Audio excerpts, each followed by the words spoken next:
Elizabeth Taylor just revealed the 9 actors who are actually evil. That's not just a shocking headline, it's a window into Hollywood's darker corridors. Taylor, one of the most outspoken legends of the Golden Age, rarely held back when describing the behavior of her peers. But who did she single out, and why did she label them in ways that shook reputations? Tonight, we're following her words, her interviews, and the reporting trail to uncover the truth. Richard Burton. Richard Burton wasn't just Taylor's co-star, he was her husband twice over. Their relationship was legendary, passionate, and at times destructive. Taylor herself described it bluntly. In her book Elizabeth Takes Off, 1988, she admitted, "Richard treated me like I was nobody at times, and then like I was everything. It was love, but it was also war." Multiple reports confirm that Burton's drinking and temper turned their marriage toxic. In a 1964 interview with the Saturday Evening Post, Burton himself confessed, "I become offensive when I drink, abusive, insulting, impossible." This wasn't hearsay, it was his own admission.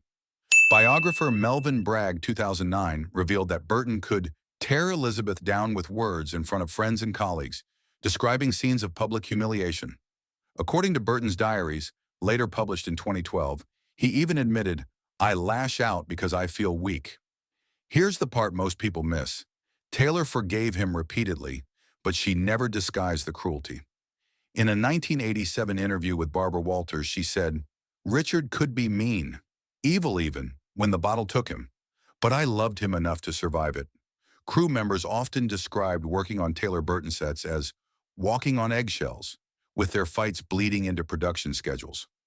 Taylor's account reframes their romance not just as Hollywood passion, but as a cautionary tale of emotional volatility she herself labeled as evil. Montgomery Clift. Montgomery Clift was one of Taylor's closest friends, but even she admitted his behavior could be terrifying. After his near-fatal car crash in 1956, Taylor became his protector. She was the first on the scene, pulling broken teeth from his throat so he wouldn't choke. But in later years, she revealed the other side. In a 1965 interview with the New York Times, Taylor said, "Monty was beautiful, but when he was lost to the pills, he was a stranger. He could be cruel, cutting, and careless of anyone's feelings." Biographer Patricia Bosworth's Montgomery Clift, 1978, confirms that Taylor described his descent as tragic and dangerous, recounting how he would vanish for days, arrive on set incapable of working, or explode in bursts of paranoia. Here's the shocker. Taylor herself used the word evil when speaking about the substances, not Monty's soul. In her 2006 interview with Larry King Live, she clarified, "Drugs are evil. They stole Monty from us. At times he did. Things that weren't him, that was the evil working through him." Directors dreaded hiring Clift in his later years, and productions like Reflections in a Golden Eye 1967 were plagued with delays due to his erratic behavior. Taylor's words highlight how addiction twisted even her dearest friend into someone capable of acts she labeled as evil, not from malice, but from destruction. If you thought Burton and Clift were shocking names to appear on Taylor's list, wait until we get to number 7. That's where the definition of evil shifts from personal demons to outright cruelty on set. Marlon Brando. Elizabeth Taylor never minced words about Marlon Brando. While the two shared mutual admiration as actors, she was deeply unsettled by his behavior behind closed doors.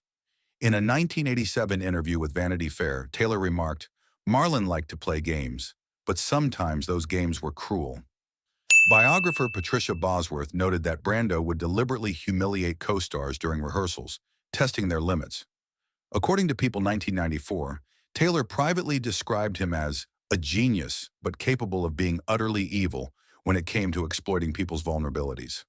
One infamous incident, reported by Entertainment Weekly 1995, involved Brando mocking Taylor's voice and weight in front of crew during a private dinner, a jab she later recalled as cutting to the bone. Brando reportedly defended it as joking, but Taylor didn't see it that way. Here's the overlooked detail. Despite the hurt, Taylor defended Brando publicly, saying in 1990 to The Guardian, "Marlon was wicked, but wickedness was part of his charm. Still, she admitted the damage lingered.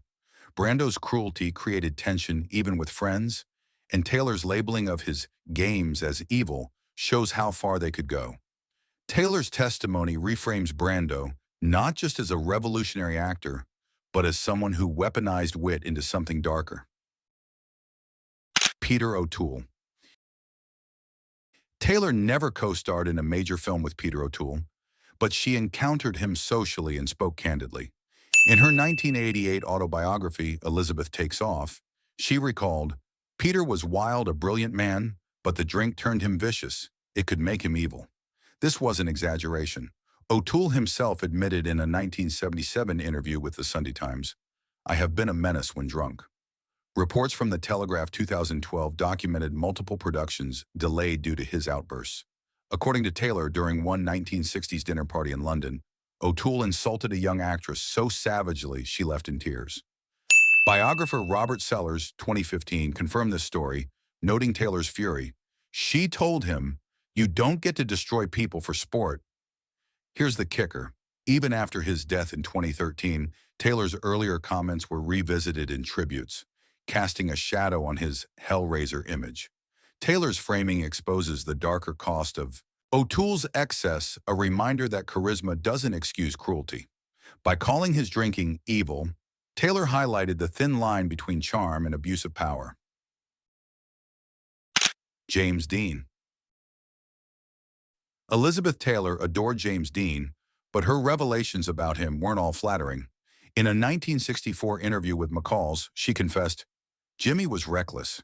He was dangerous. Sometimes he scared me to death."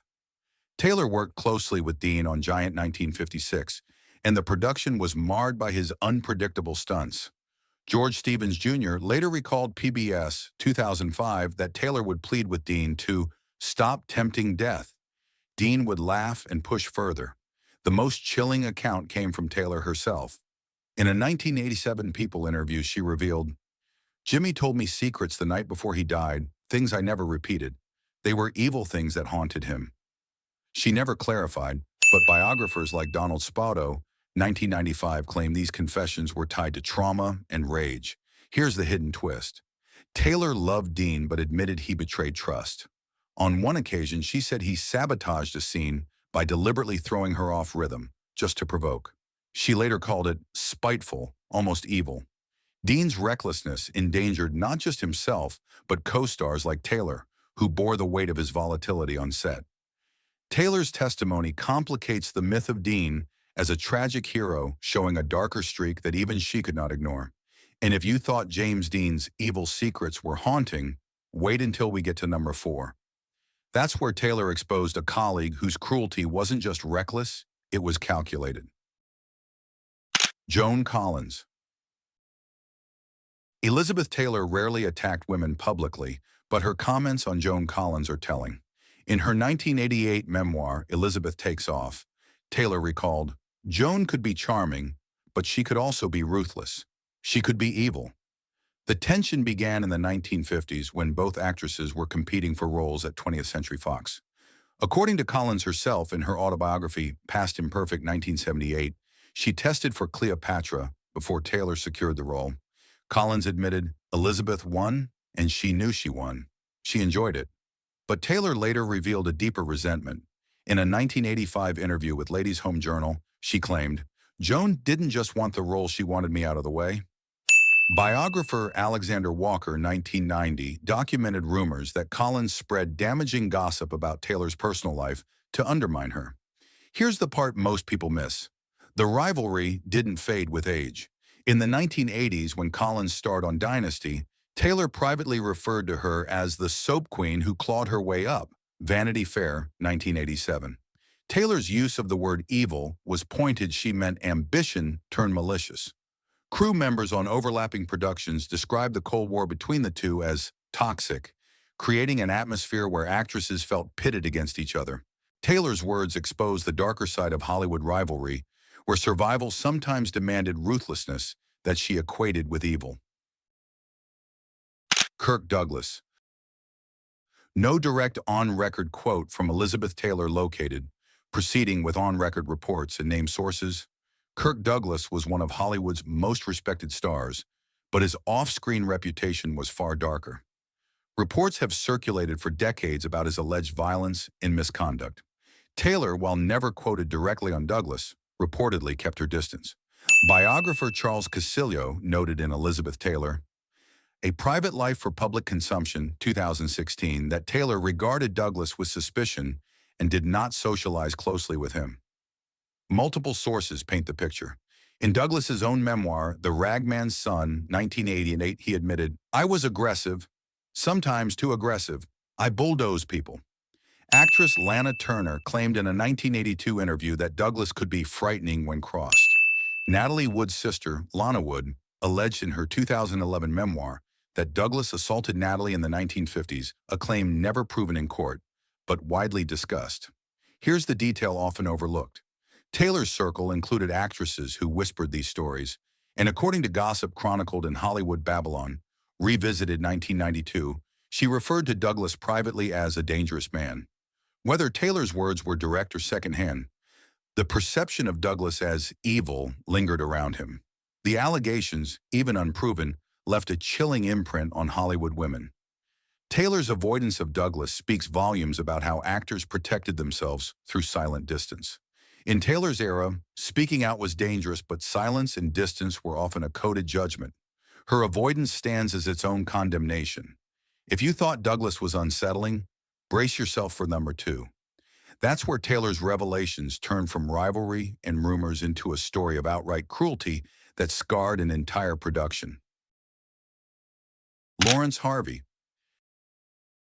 Elizabeth Taylor's experience with Lawrence Harvey was one of her most painful professional relationships.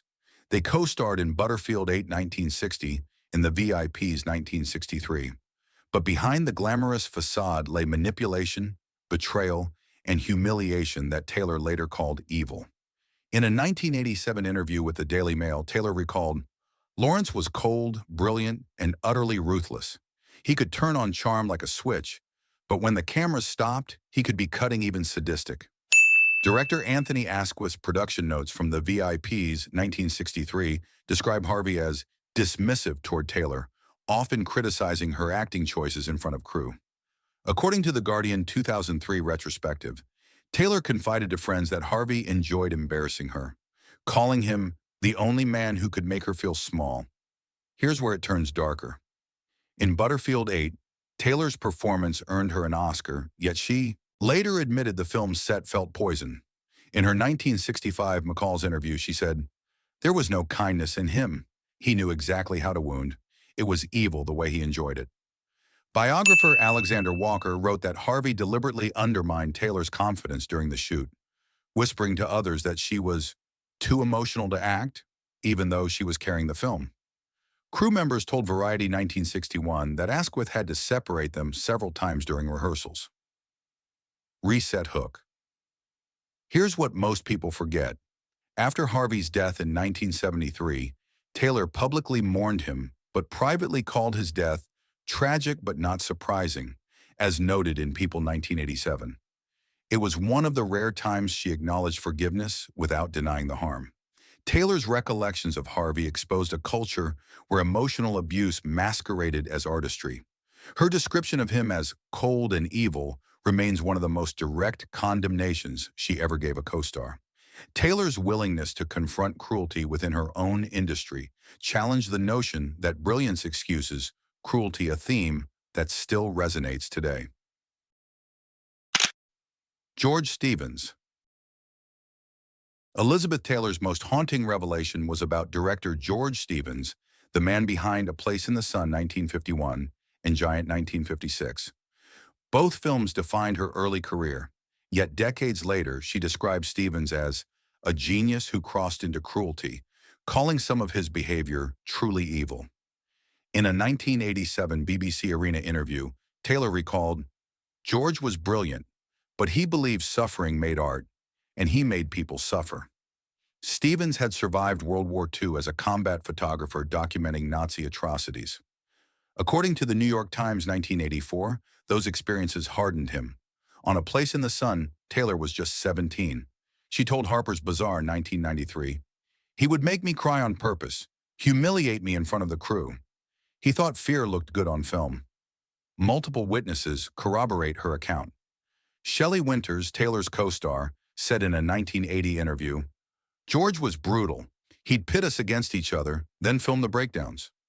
Biographer Donald Spoto, 1995, wrote that Stevens would order retake after retake until actors broke down emotionally, sometimes over 100 times per scene. But Taylor's testimony cuts deepest. During a 2006 Larry King Live appearance, she reflected, "He was evil when he wanted truth. I was a girl, and he broke me to get it." Here's the part few remember. Taylor never disowned Stevens's artistry. In her Vanity Fair 2002 profile, she said, "He was a master, but some masters forget they are working with humans." That duality, respect and revulsion, defines why this entry lands at 101. Stevens represented both the brilliance and the brutality of old Hollywood. Taylor's word evil wasn't about moral corruption. It was about deliberate harm for art's sake.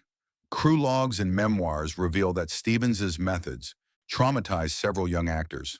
Taylor's recollections turned private whispers into public accountability, decades before abusive directing became a recognized issue.